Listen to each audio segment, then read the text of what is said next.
refractory gold, the new nickel. I can see it. Do you think there's more chance of, as you say, having a larger central POX facility, and Correct. then these refractory deposits just sell a toll treater concentrate? To build a concentrator is probably the same price as building a CIL. All of a sudden, for everyone, your Horizon Golds, your Me's, your Leonorobs at Harbour Lights, Aphrodite, which is Genesis now as well.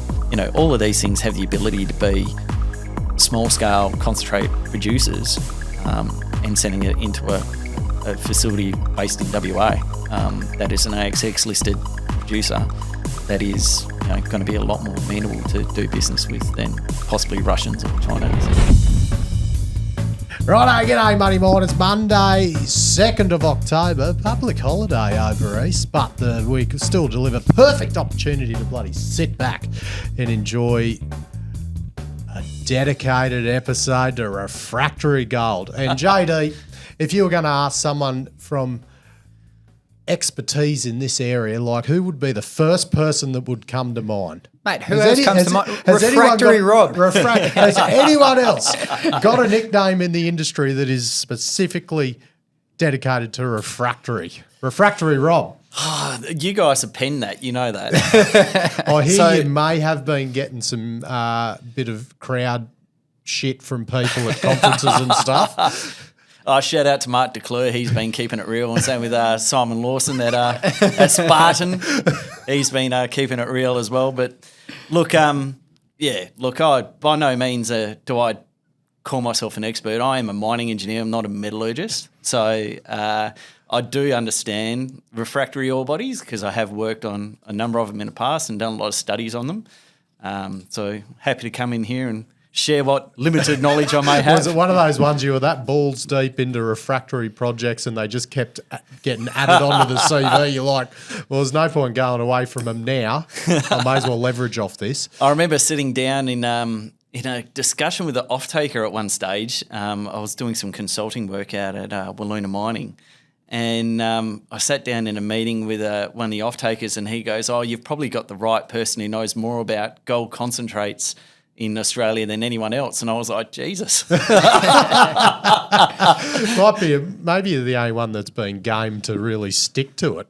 So yeah, we're going to get into everything today. We're going to go over the basics of refractory, who's done it well, who hasn't done it well, what the hell it is, and I guess what mines probably use it that we don't know about, and the different. There's a lot of shades of grey. And what it really means to the processing at the back end in terms of cost and perception in the market and all of that. And operation specific. Pretty much everything fucking refractory we're going over today. JD, before we get into it, the sponsors for today, SMEC Power and Technology. Now, look, mate, Rob, chime in if you know anything about these guys. I might have pigeonholed them a bit previously just for their vent on demand and their variable speed drives. Just one of many capabilities. Secondary vent, but there's plenty more. And look, when you go underground next week, JD, and where we're going actually has the SMEC VSDs and vent on sure demand. Does, so yeah. Quite pertinent. So we'll give you a good plug there, Marty.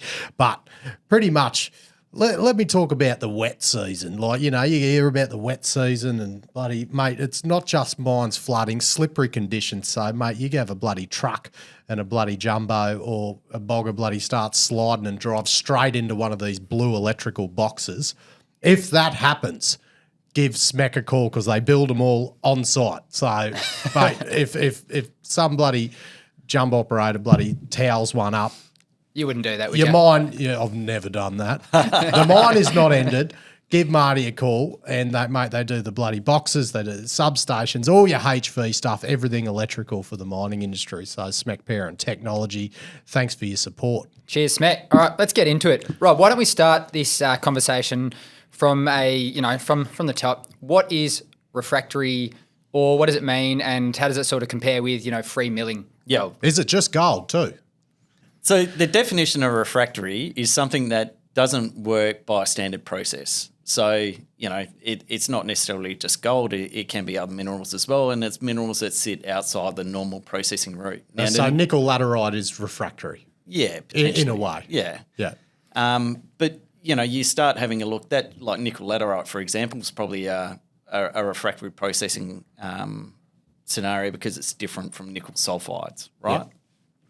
Now, refractory when it comes to gold is primarily a cause between it's locked in sulfides or locked in carbonates or carbonaceous showers or something in along those lines. Or right? in, I think, what was Calidus, that's locked within stibnite, within the antimony. Yeah, but there's like stibnite's generally associated with sulfides at the same time, right? So, the Calidus blue spec mine, that'll have a lot of sulfide with it as well. Like, stibnite as antimony, you get a byproduct credit for that as part of, a negotiation of an offtake as well. Right, so you defined refractory. I just want to make sure that all the listeners know that, because we're going to be using a bit of lingo during this refractory, Rob. You're not Preg Robbing, Rob. Preg Rob. There's another one, Preg Rob.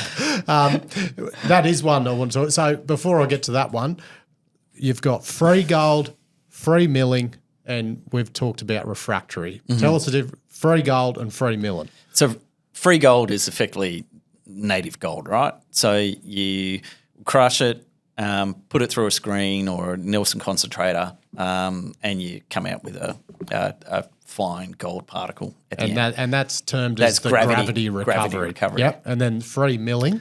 Free milling is when it goes through, depending on grind size dependent, anything down to about 75 micron is pretty common in WA. And you'll tend to mill things anywhere from maybe 200 micron down to 75 micron, somewhere in that range. And when you do your met test work, you generally get recoveries on free milling ore, anywhere from 93 to 97% plus style recovery on free milling style ore. So free milling is the bit that comes out after the gravity, and then it goes through your cyanide treatment. Your CIL or CIP, yep. CIL or CIP, that's classed as free milling. Yep. And then anything that doesn't come out of that you lose is classed as the refractory. The refractory component, correct. Yep. And how about preg robbing? That's another term we throw around a bit. So preg robbing is when the gold is associated with like a shale or a carbonaceous material, and the issue with preg robbing ores, and it can be quite bad, especially if you're mixing it with other ore bodies. Paddington, again, we had some experience with like shale-style hosted ores. And what would happen is, you crush it, grind it, put it through the CIL circuit, and it actually strips gold out of the leach and sends it to tail. So the gold in the cyanide solution starts attracting to the carbonaceous solution. Correct. In that carbonaceous material in that solution, instead of attaching to the injected carbon that it's supposed to, and then it goes out the tail. So I think Mr. Agricola was telling me how the longer you leave it in the tanks to try and improve recovery, it starts going lower and lower because you just start pushing more out to tail. You load up the carbon on the shale material. And can you give us an idea of the current mines in operation around Australia? How many, in percentage or number terms are refractory or classed as refractory? Well, I don't know how many are necessarily classed as refractory overall, but if you look at the top 10, I think it's 5 of the top 10 gold mines in Australia have a refractory component. Now, you look at copper gold ore bodies that obviously, the gold's sort of refractory because it's not easily leachable.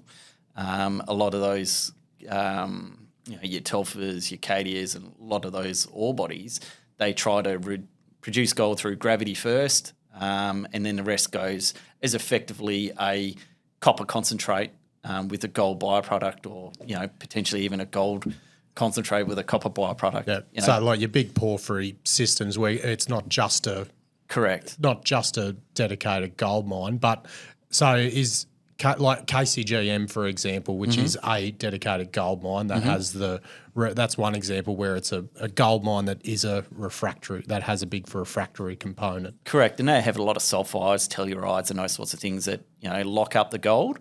Now, KCGM, they used to have the Gidgee roaster operating for a number of years. That gave them the ability to get really good recoveries. we'll probably touch on a little bit later. I've seen in the questions. Yeah, no, we'll get right into that later. But yeah, when we started speaking, about doing ultrafine grinding, that all sort of come through really late in the piece, and that was probably environmental concerns that drove that. KB, Canana Bell, that was another ore body. That's a refractory ore body in around Kalgoorlie. I was there in its probably not quite its heyday, but pretty near too. And that place was making money for jam. Some of this, I remember one of my first stopes I designed there was 120,000 tonnes running at about 13 grams a tonne. Wow. And that was, about 2 months worth of production. So what Boddington? What is Boddington? So Refractory Boddington's copper gold, yeah. They produce a copper gold concentrate. So one of my close colleagues, so Mark Roberts was the project manager at Bardock. He had a lot of experience at Boddington, and he, when we were looking through Bardock and doing the DFS study and looking at producing gold concentrate, a lot of that experience helped that process because obviously his experience from Boddington days.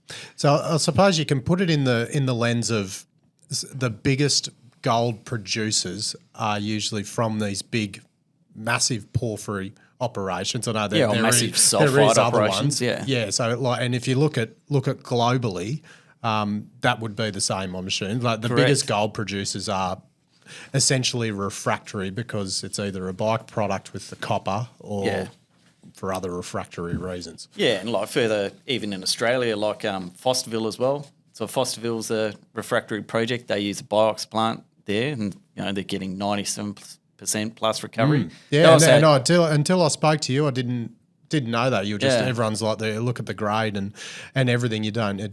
I did not know it was and refractory. Only about sort of 20% of their gold comes from gravity, 20 to maybe 40 in some areas. Yeah. So it's not it is a refractory ore body. It does have carbonaceous showers associated with it as well, and they've developed processes to sort of deal with that at the same time.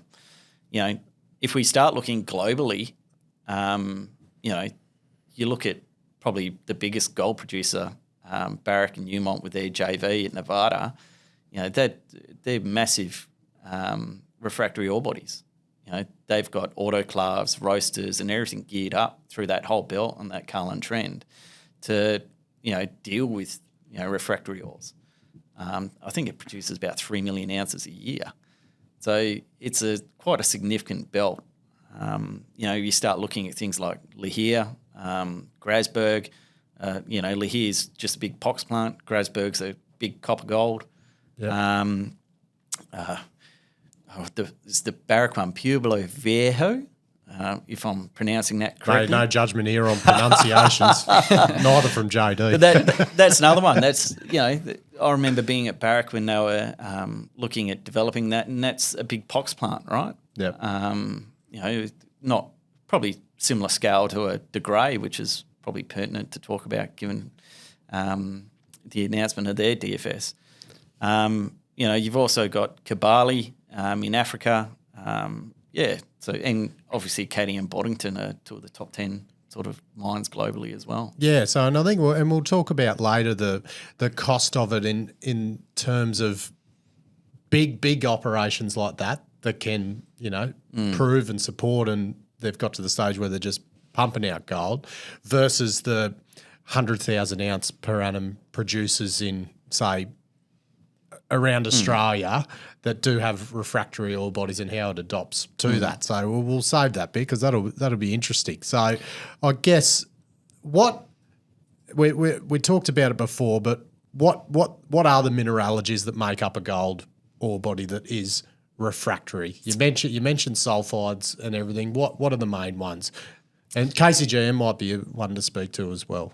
Specifically. So, look, I'm got to be testing my geology here because again I'm a mining engineer, so it's my bastardisation of geology might get a few heckles around the room. I trust you. Trust you, refractory. But generally the gold is most commonly associated with arsenopyrite it gets locked in the lattice, and hence that's why it's more commonly associated with arsenopyrite type ores. You do get some association with gold and pyrite, and then same again with chalcopyrite as well, which is your copper gold style mineralisation, and then as well as KCGM and in Kalgoorlie you've got your tellurides. It's funny, before in the early 1900s, before they realised that there was actually gold in tellurides, they actually paved the streets of Kalgoorlie with telluride. Oh, that's where that story comes from. So, it wasn't until a geologist come across, I think it was from the UK, I can't remember his name, but he actually came across and he was like, what are you doing with this stuff? This is got gold. You can leach the gold out of this. And all of a sudden there was people digging up the roads in Kalgoorlie. So, and I guess the function for the processing side, when it's in this arsenopyrite or contained within a stibnite or a tellurite, is that once they crush it, the cyanide cannot, it's still fully encapsulated within that thing, and the cyanide cannot get in to leach the gold into a solution. Yeah, generally you get a reduced recovery. So you might get some of the gold out, but you may be talking anywhere from 30 to 70%, right? So there are some refractory ore bodies. I worked at one, the Enterprise Gold Mine, which is just out near Orabanda. That ore body was refractory, and a lot of gold associated with sort of pyrite and arsenopyrite, but you still got a 83% leaching recovery of it. So, that's where they do come terms like people say things are partially refractory, or they still get good recoveries with it, which is why, you don't. It's not easy to just say everything that's associated with arsenopyrite is refractory, everything that's associated with pyrite is refractory, because that's not always the case. Yeah, so there's a big shade of it's refractory doesn't mean you can't. It's not either 0% or 100% refractory. Correct. There's a refractory portion and the refractory is what reduces the recovery. All right, let's get into the processing. You mentioned POX and the like. What are the most conventional refractory processing techniques out there today? Yeah. So obviously historically roasting was the most common, but the issue with roasting is you do make a lot of sulfur dioxide emissions. And that's just burning the covering off the gold. Effectively, you're heating things up to about 650 degrees, and super energy intensive process. KB, for instance, they still operate their roaster. They've got sulfur capture things in there, even though you can still sort of smell it in the air as you go around. Yeah, that'd be nice. The roaster at times. I remember going outside. That was back when I used to smoke, Matty. Probably protected the lungs. Used to go out there and, you get that sulfur taste in your mouth when you're having a durry out the front.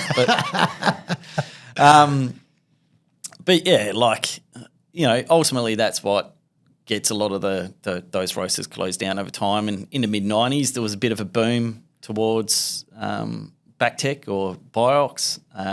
There was a lot of Biox plants start up and the benefit of that was it was smaller scale, less capital intensity, still got reasonable recoveries, but at that time it was a fairly new technology.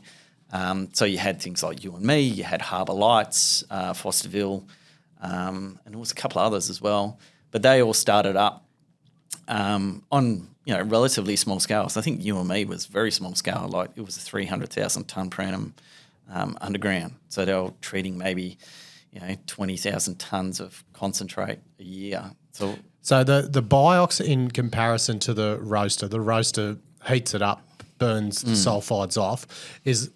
Explain the Biox. Is that it's bacteria. It's like the bugs that eat the shit off it. So it's effectively a bacteria that they cultivate that survives by eating the sulfides and breaking it down. Now, you tend to, depending on the process, that generates a lot of acid and heat, obviously, because of the way it works. So once the bacteria eats the sulfides, it becomes very acidic. Yeah. Yeah. But it effectively oxidizes those sulfides. It's a similar weight as to what POX does, right? Now, once you go through that process, and it can be quite a successful process, as I said, Fosterville have been very successful in treating borax for a number of years. But it is a living process. So if you have inconsistencies with power, so power shutdowns or blackouts, which is probably what happened at places like Wiluna in the 90s, where their gas turbines at the time would shut down, or they had inconsistent supply of power. The borax plant shuts down, and your bugs start to die because you're not keeping the You're not feeding them. Not feeding them. And same again, you go to the next one is water.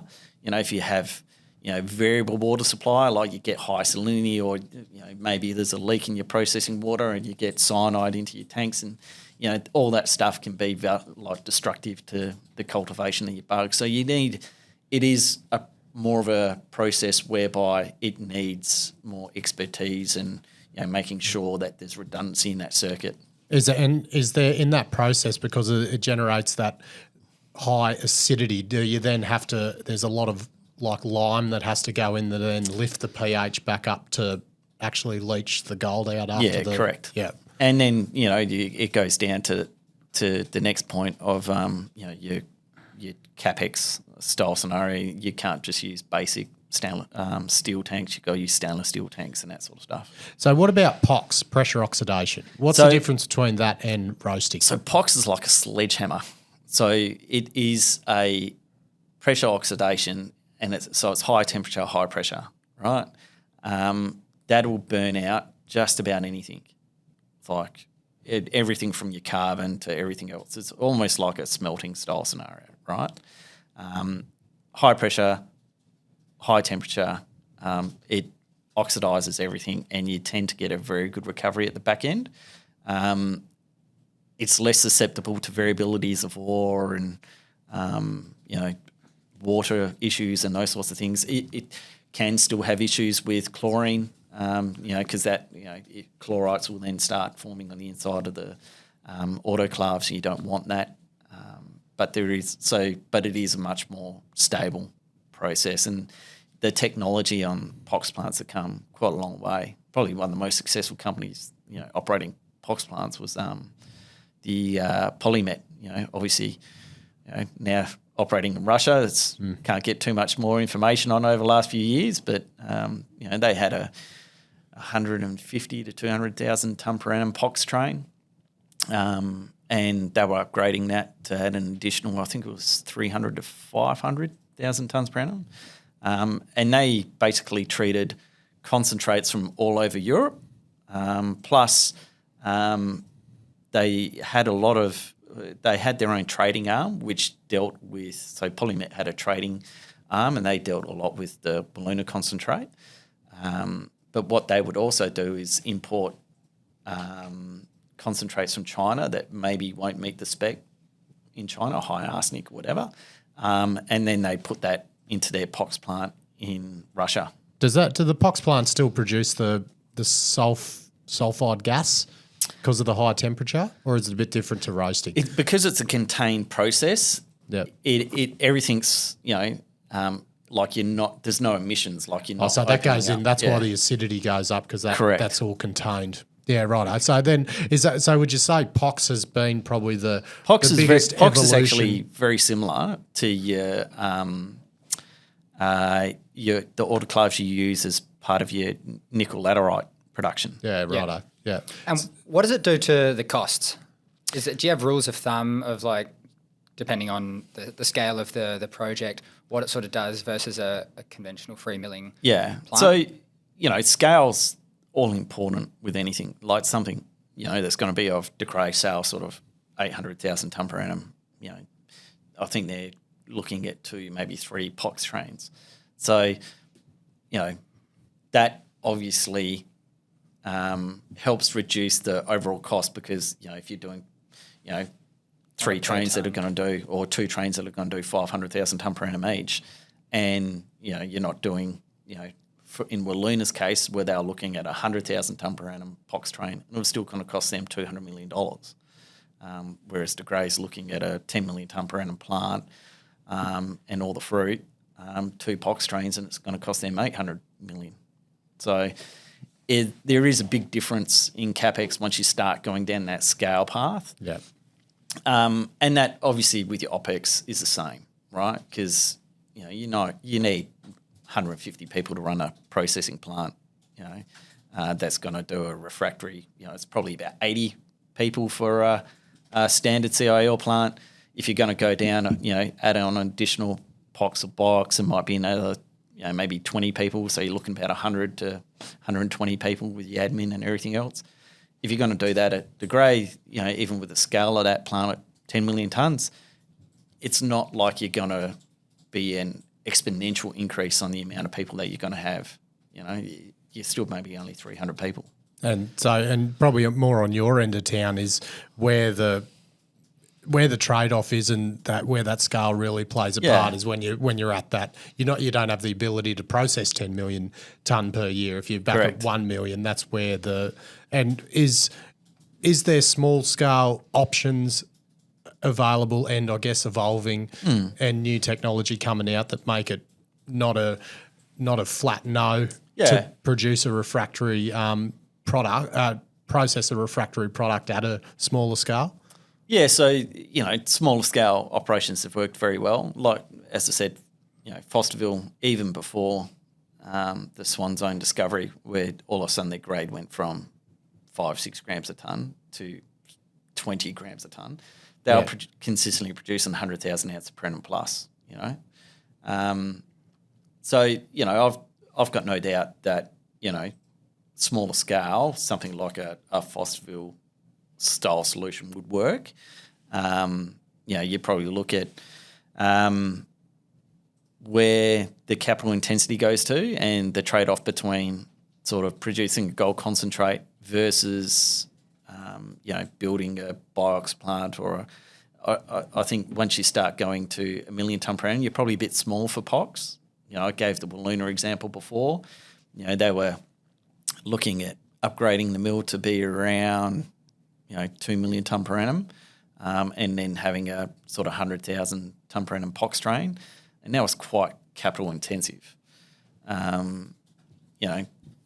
I look at something similar, you could have done a lot cheaper, probably half the cost for a BIOX plant of the same size. Yep. And then again, it's just a difference in processing.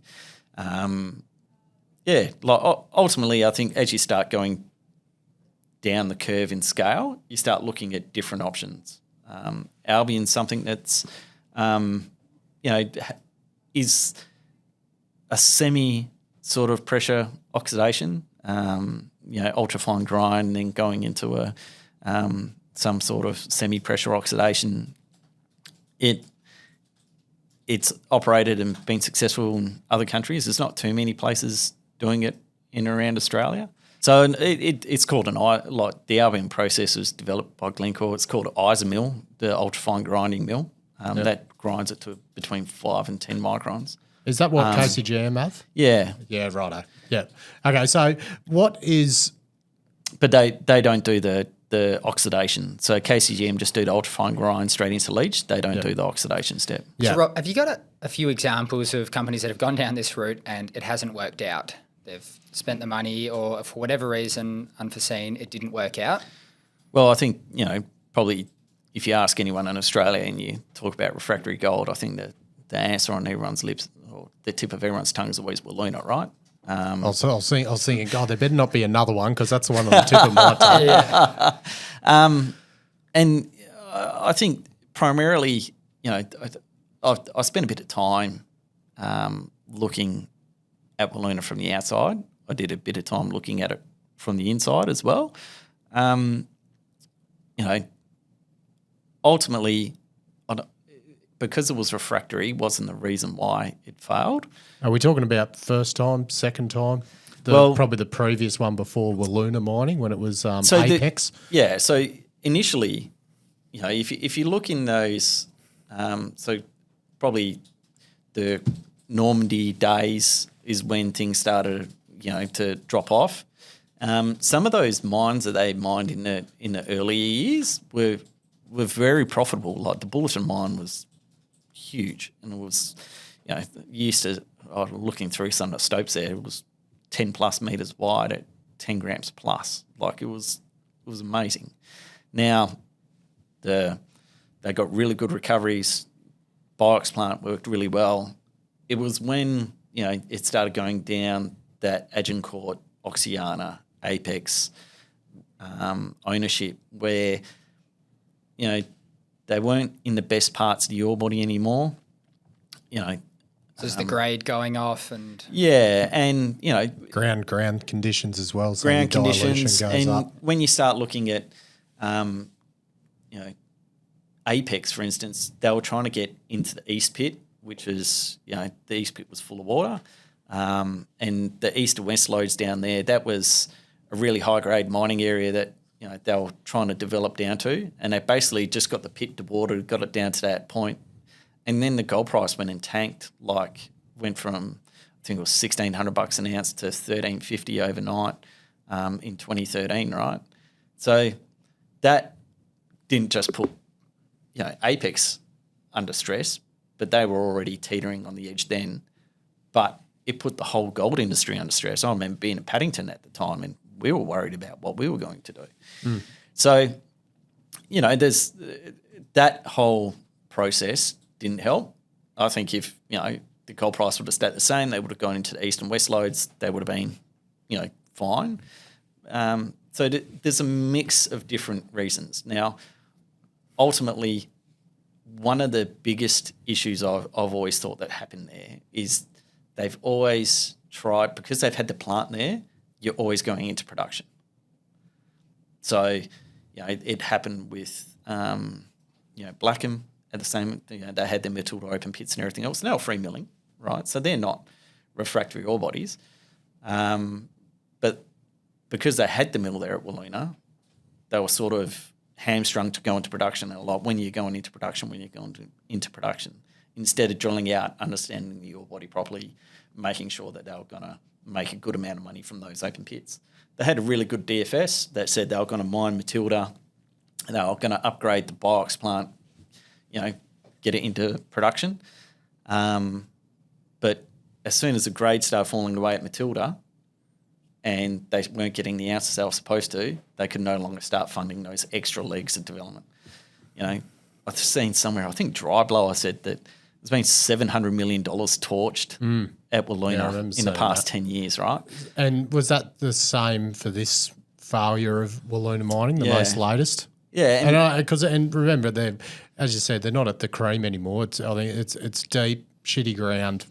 That obviously doesn't help getting it out, and then let alone. If you're looking at the stage one development, stage 2 development, stage 3 development, so each one of those developments needed a capital input.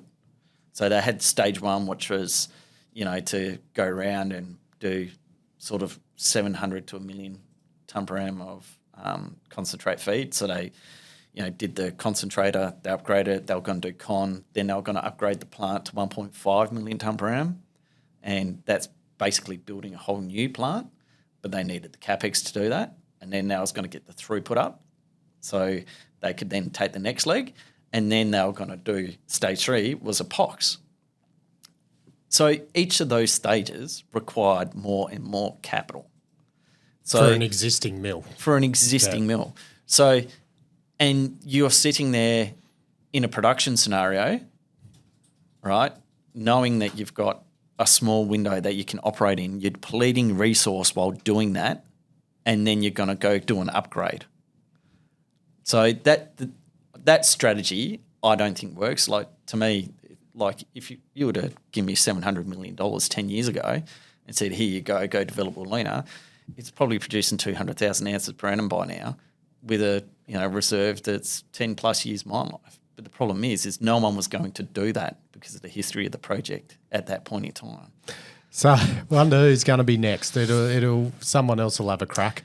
Yeah, and look, raise another bit of capital, and it'll be like that all over. We've seen it with Metals X are going through the same. Cyprium going through the same thing after all the nifty thing. It's rinse and repeat usually, unfortunately. And there's a lot of gold there. I don't think anyone's arguing that, right? And I've always been more of I always say that I'm pretty technical. I've got a lot of operating experience, got a lot of technical experience. I've done a lot of fee studies and everything else. But you always make sure that you get the answer right. And rather than trying to rush things and, not fully understanding what you're doing, then, that's where people run into risk, right, and run into trouble. We'll go into it, we'll operate it for a short time, and then we'll upgrade the next step. We'll raise some money to, build a new plant. You go, okay, well, you just deplete resource through that period, and probably some of your best resource because you're always targeting that higher grade, that higher margin stuff initially. Right. So we've talked about, and okay, correct me if I'm wrong here. We'll talk about Wiluna as being an unsuccessful operation, and as you said, it's on the tip of everyone's tongue, and it's probably given refractory material a bad name. What are some of the other ones? And if you add them all up, because you went over all the successful ones, it sounds like there's a lot more successful refractory operations than unsuccessful ones. There's not too many unsuccessful refractory operations, and that's the point, right? So, when you start looking overseas, it is quite common for, ore bodies and refractory ore bodies to be in production. There's, obviously scale makes a big difference, when I talk about some of the big ones, but there are a lot of smaller producers as well. Probably if we look at some successful sort of smaller producers, overseas that are listed on AXS, like EMR, like Emerald, and I think, if I would have told you guys that that's a refractory ore body, I don't think you wouldn't know. Nah, wouldn't have. So they do a ultrafine grind, plus they also, have a pre-oxidation before the leach where they hold it in a tank for about 40 hours and just inject oxygen into it. So it's, a quasi oxidation. It's not an intense oxidation, so it's not like a POX or a BIOX or anything like that. But, there is an oxidation process that happens, and then they get an 85% recovery through CIL.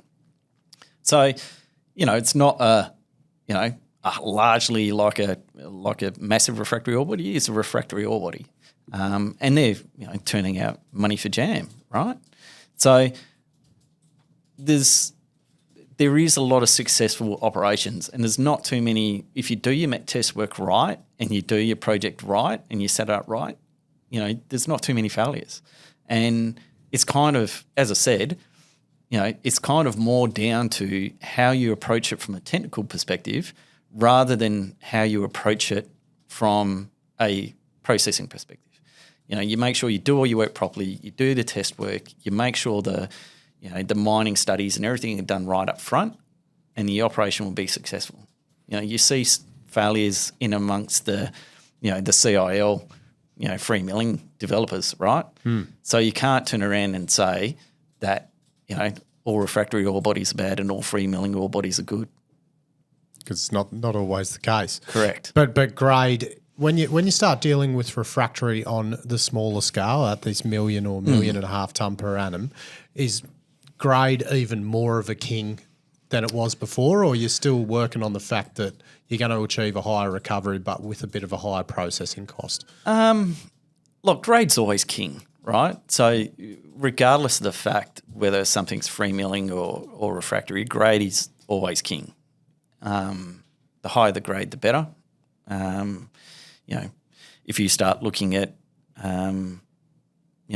some refractory operations globally and whether they've been successful or not, it doesn't matter whether they're high grade or low grade. Like Macrae's, for instance, for Oceana Gold, they've got a big POX plant there, and I think their head grade's something like 1 gram a tonne, right? So it's not like it's a massive high grade ore body. It is quite a low grade ore body that they're processing, and they're making cash. Yep. So, grade's always king. You always make more money, but I think ultimately it doesn't really matter whether it's just whether technically it stacks up or not. So if before we get on to site specific, because I do want to talk about Fosterville, how they use it for the Preg Robbing as well. We've talked about the unsuccessful essentially one of the main unsuccessful operations for a refractory. What about some where Preg Robbing was a big factor in it? Or that was an issue with the historical Gascoigne, wasn't it? Why part of their recovery issues? Yeah, to my knowledge. And look, that's Preg Robbing is quite common throughout the goldfields, and it is associated with free milling style ore bodies, whereby you may, a lot of places where I worked, I operated some open pits out at Kandana, back in 2010. Geez, you're getting old. Oh no, Preg Rob. And that Preg Rob, yeah, and that actually has some black showers associated with it. So that was just and the black shale is effectively a rock type that would come in, up against the sort of mineralised structure, and so it's associated with the mineralisation. So then that's your host rock, and you had a lot of good grade there. But again, it was Preg Robbing. So Paul Paulson's was the same. There was a graphitic shale hanging wall, and graphitic shale it can just really give way. So it's like it's sometimes not competent either. So once Correct. it dilutes it, she's in there. And I did a bit of research on how to treat it, and having a look through it. Obviously, that's where I found out. Fosterville had the same issues, and they use this. I think it's called a high-tech process, and it's effectively whereby prior to like post-oxidation, prior to leaching, they actually run it through a tank of high. I'm trying to think. I think it was a calcium, some sort of caustic material, to help break down that carbonaceous shale, and then break it down so then you don't have to deal with it in terms of the CIL circuit. And they actually got quite an improved recovery, I think an extra 2 to 3%. So okay, let's talk about Fosterville specifically. I guess the flow sheet in terms of the refractory component and the Preg Robbing and how it all sort of integrates together. And as I said, they achieve very high bloody recoveries of their very high grade. I don't think it's as high as it used to be, but it was bloody high. I still think they're getting 97% plus. Oh no, high the great ore body grade. Yeah. I think they got the cream nice and early when they were mining the ounce dirt. Explain that operation to us. So Fosterville, well, historically it ran for a long time. I think it was the early 2000s or maybe in the late 90s that it was established. It ran for a number of years, and until Kirkland Lake came in and took it over. When was that? I think that was in 2012, 2013 from memory. It sounds good, mate. And just say it with confidence. And those guys came in, did a great job. They focused on the exploration. They found that swan lode, which was phenomenal, and all of a sudden their grade went from, as I said, 5 to 7 grams, went up to 25, 30 grams. So you look at the schematic and you look at the ore body, it just didn't even make sense. There was just this trending ore body, and then now there's just this big fucking blob. It looked like a bloody abscess coming off the ore body. Like, it was just unbelievable. And what did they do to the mill when they had the turnaround? Did they? So there was really, the mill's always been the same. So they've always treated this, effectively they do a crush grind float. They do a crush grind, gravity, then float. Then that float goes into a box. The float tail goes into CIL. Yeah. The float tail goes into that high-tech process, and then once the oxidized concentrate's gone through the biox, that goes through that high-tech process as well. Yeah. And then it goes into the CIL. Okay, so the biox was to eat the sulfides off. Oxidize the sulfides, yep. Yeah, what was the bloody other part? High-tech. High-tech. So, and the high-tech was like a biox, but purely? No, it's a caustic. It was a caustic acid addition, I think. Okay, so that was purely to get rid of the carbonaceous material. Yeah. Before it, then everything after that went into the CIL. Yeah. So technically, after it gets through that point, it is been turned into a free milling gold. Correct. They've got rid of all the 100%. They got rid of the shit out of it and reduced the preg robbing. So I think I went through their NI 43101. They're so good because they give so much more detail. Oh, they're very prescriptive. Than what you get in AXX releases. It's so much better. Yeah.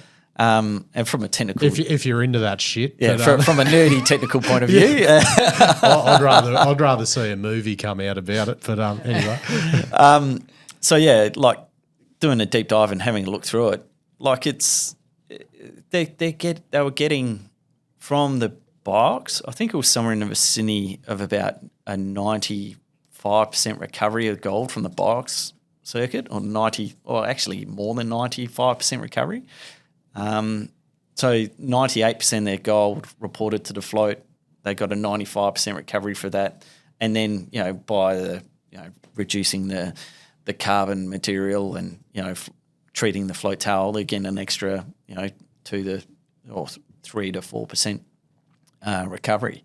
So you end up with, something that's producing between 96 and 98% recovery. So you're shitting on most free milling operations. Yeah. Yeah. So there's the capital cost of putting all that stuff in, but then the operating costs. So like say you're running at $50 a ton processing cost on a free milling operation, just a round number.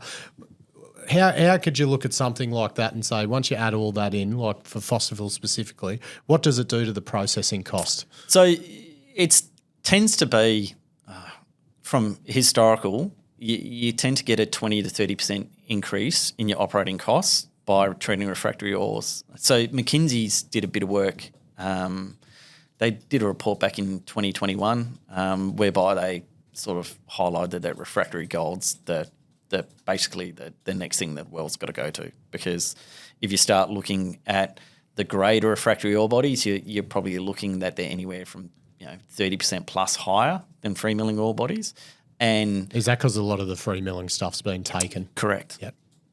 And because you're always effectively trying to find more easier free milling ore, the refractory ore bodies that are higher grade that have been discovered already, they tend to sit there and not be progressed.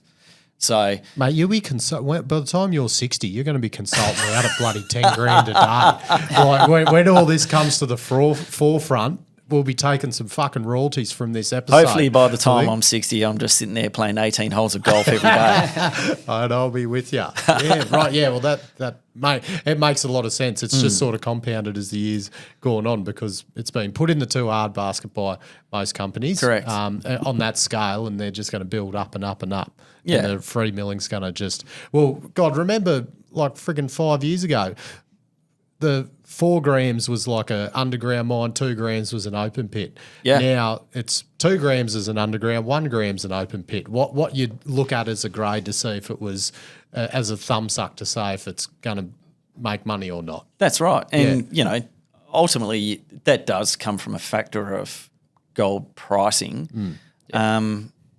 But again, like if there was lots of 4 gram underground gold mines around, there would be lots of 4 gram, like you'd still be producing a lot more gold. But the problem is you're not. So gold production globally isn't necessarily going through the roof. So because price is going up, demand's still there, you're ending up with this sort of scenario whereby you're just treating lower and lower grade ores to be able to get the same production level. Now, if the main focus for that is free milling ores, and especially in Australia, it's always focused on free milling gold developments, the grade just goes lower and lower and lower. Looking at the old UME gold mine, like that was producing at 10 plus grams a tonne. I think we've got a resource now that's sort of underground about 6.8, and a mine plan that'd be over 5. And you sort of go, well, there's not many free milling ore bodies that are going to do that sort of grade. Now, okay, you're assuming that the cost of sort of doing things maybe 30% up on what it may cost you for a free milling style scenario. Do you have a rule of thumb for the pre-production capex? Like you say 20 to 30 for operating? It's pretty much the same. Similar, Yeah. Look, sometimes you, depending on what option you go down, you could, if you're going down a POX route, it's almost can be double. Yeah. But, doing it at a scale, for instance, of De Grey, trying to do a double the, that's not exactly going to be double the price, whether it's a POX or whether it's a free milling, because it's just that scale. But on the flip side, if you're doing a 1 million tonne per annum style plant and you want to do a 50,000 tonne per annum sort of autoclave, you're probably doing double the price on capex. But profits don't work that, like the 20 to 30% works on the processing cost and the Correct. capex. But if you can mine it at 20% higher grade, that ain't 20% extra profit. That's a shitload more profit right. when if you can maintain a higher grade. Like the grade offsets a lot of the cost and processing, capex and processing costs. 100%. If you can get it out. So you look at your cut-off grades, right? So I remember doing some analysis when we were at Bardock on the Aphrodite ore body on the undergrounds and the like. Andrew Francis actually did it. I'll just take the credit for it. But you actually have a look at that cut-off grade, and we could mine sort of 2 gram style material from underground at Aphrodite, and the difference to mining at Excelsior was maybe 1.7 gram before, like as a break-even cut-off grade. And then you turn around and you go, well, that's only sort of 0.3 of a gram difference. Now, if all of a sudden from a refractory ore body you're going to get, 30% higher grade from only, on a 3 gram or a 4 gram ore body, a 4.5 gram ore body to a 4, it makes a massive difference. Mm. So that's where I sort of say grade is king, because the higher grade ore bodies, something that's going to be 20, 30% higher than your standard free milling style ore, is going to be a lot more profitable over the long term.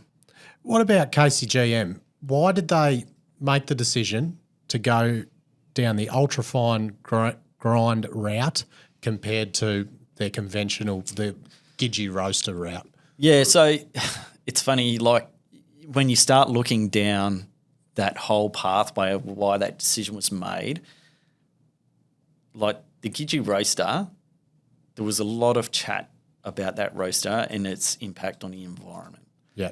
I remember being at Barrack in 2010, might even be 2012. The Sunday Times did like an expose, and you opened up the paper and there was a big, Gidgee roaster, world's worst polluter, more mercury more mercury emissions than any roaster globally, and would not get an operating license in any other country in the world, and all this other sort of narrative. And look, it used to drive past it every day and you'd see the black smoke pouring out the top. So you kind of knew that it wasn't sort of clean. So Barrack, Newmont at the time, they made the decision to shut down the Gidgee roaster from, ESG style, like before ESG was a buzzword. That was their commitment. They went down the path of looking at ultrafine grinding because it was only a low capex solution. Now, that was a timing in the environment, right? So when you looked at the other projects they had, like Newmont had massive capital constraints, Barrack had massive capital constraints. Barrack were developing a project on the border of Chile and Argentina that subsequently didn't even go into production, but they spent $3 billion sort of constructing it.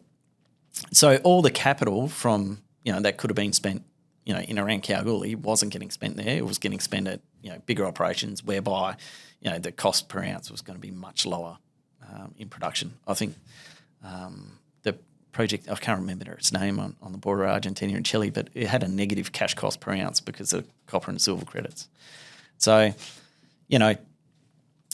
those decisions was why it was gone down an ultra-fine grinding path. Now, they get a reasonable recovery from it. I think they still get sort of low 80s recovery from the sort of concentrate, so it's not terrible. But, if there was an oxidation sort of part to it, they'd probably get a much higher recovery in it, maybe another 10%.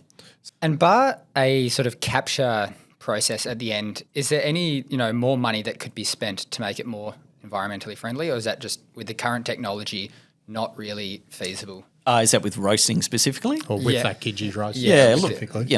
Obviously, like I think the Kidgey roaster now is like cactus. I don't think there'd be a way that would ever restart. And there is the perceptions, like even with all the capture and everything that happens at Canana Bell, there is still emissions associated with that, and there are operating conditions that they have to abide to, like if the wind's blowing in a certain direction, then they can't operate and those sorts of things. Right. What with that KCGM expansion, like as a thumb suck, if they said, right, we are going to put some POX or BIOX capability into the system to increase our recovery, how much would something like that cost? Yeah, look, again, it's easy to sort of look at De Grey, right, and say, what was that? 1.3 billion pre-production capex, about 1.35, yeah. I think a bit over $1 billion of that was the plant itself. That's that's an 800,000 tonne per annum POX train associated with that. So you would assuming that probably 40% of that cost is maybe the POX trains. Yep. Maybe 30% of that cost is the POX trains. But yeah, that's so maybe you're looking at so it'd be well into $1 billion. Yeah, maybe. $1 billion plus for someone like for that scale at KCGM to go down that route. So Polymet did.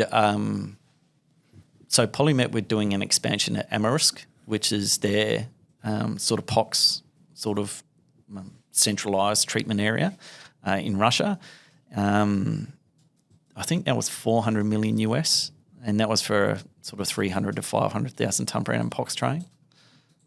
Yeah, right. Well, let's go on to De Grey then. Their DFS has just come out today, just before you walked in. So pressure's on, mate. I don't know how much you've read it. Talk about them specifically, why it's refractory, and I want to know about risks of ramp up with a refractory mill as well. Yeah. Look, ultimately, De Grey, that is an absolute monster of an ore body. It is, it is a truly once-in-a-lifetime style discovery. Now, if you look at yes, it's refractory. A lot of the gold is associated with pyrite and arsenic pyrite. I think they term it semi-refractory. I think it's 60% of it's refractory, so it's refractory. Is that the company themselves that say that? Yeah. I think it's in their study. But it's again, they would say like that. I think if you do an ultra-fine grind, I think they only get a 70% recovery on it, right? So it is a refractory ore body. With the POX solution, I actually think that could be not just a significant development for De Grey, but for the junior gold market as a whole. Because if you all of a sudden put 800,000 to 1 million tonne per annum of capacity of treating gold concentrates, and you're talking like, for instance, something like you and me or Bardock at the time, maybe even Harbour Lights with your what Genesis have, like these things will probably produce anywhere from, per operation, maybe 50,000 tonne per annum of concentrate. So all of a sudden you've got something that can handle 1 million or 800 to 1 million tonne per annum of concentrate. It does change the aspect of what happens, with the industry. And, De Grey could effectively become similar to Polymet, right, where, you've got a centralised POX plant treating concentrate from all over the world. So when you say concentrate, is concentrate what comes out after the gravity after stage? flotation. after flotation. So it goes gravity flotation, then that's the concentrate that Correct. gets, and then it goes into CIL or CIP after that. Yeah. Yeah, gotcha now. So then, if you're looking at that from a capex option, so to build a concentrator is probably the same price as building a CIL plant. So all of a sudden, for every one of your Horizon Golds, you and me's, you even Gwalia, your not Gwalia, but your Leonorops at Harbour Lights, Aphrodite, which is Genesis now as well. All of these things have the ability to be small scale concentrate producers, and sending it into a facility based in WA that is an AXX listed producer that is going to be a lot more amenable to do business with than possibly Russians or Chinese. Okay, so do you think on the small to mid cap scale, do you think there's more chance of, as you say, having a larger central POX facility, and Correct. then these refractory deposits just sell a toll treater concentrate rather than these smaller scale POX plants treating concentrate on site? 100%. And it's no different to the BHP nickel smelter style system, right? Whereby you've got one massive smelter that treats all nickel concentrates that come in from all over the state.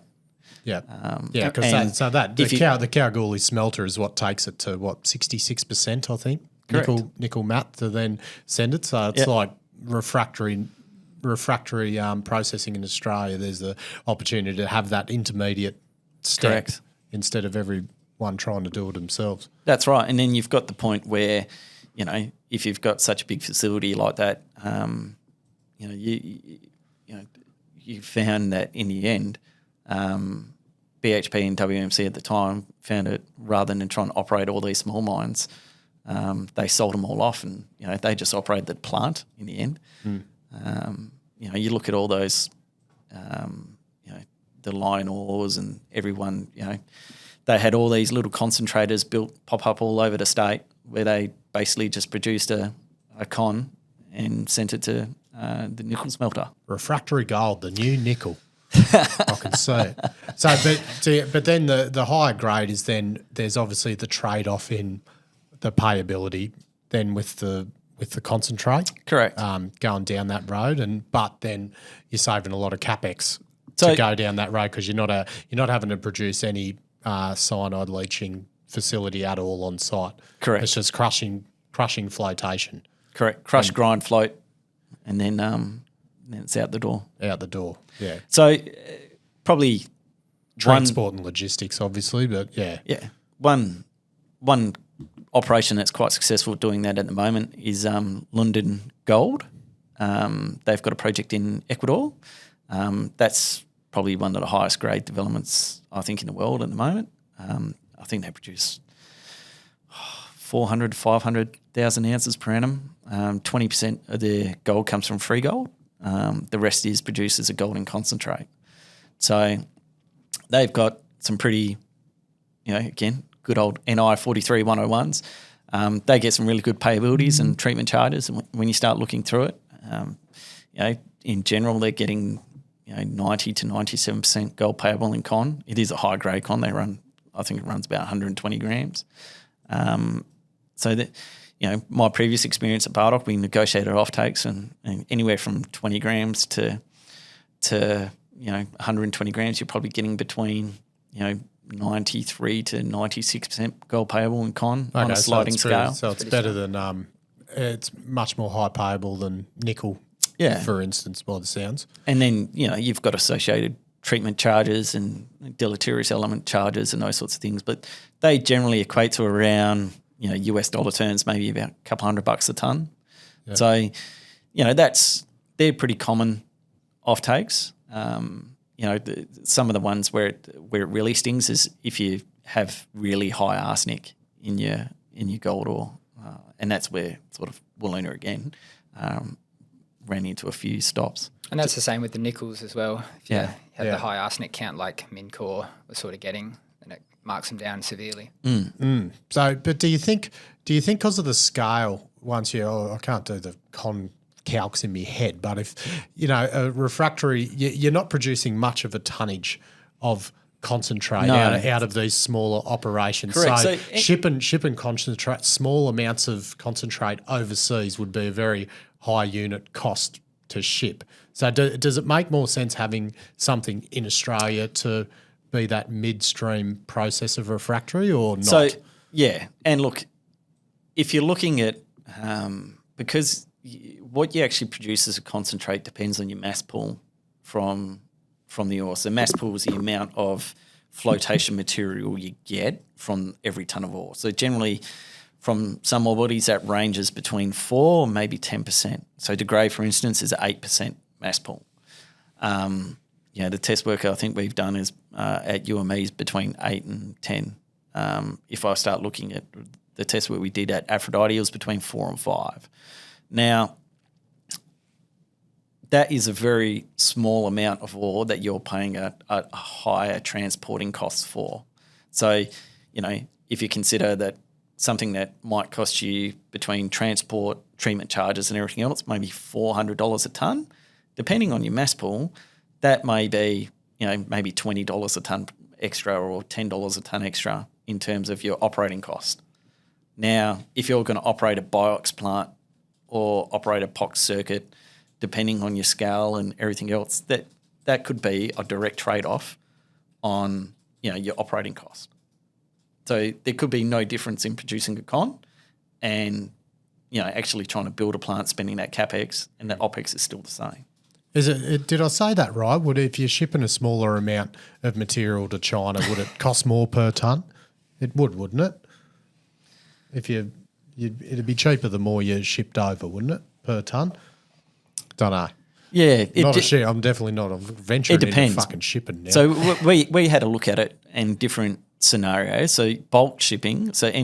Bulk shipping starts when you're going, I think it's lots over 5,000 tonnes, and you can put things in bulk. So they're your bulk container system rather than sort of bagging things and putting them in sea containers and sending it down to Freo.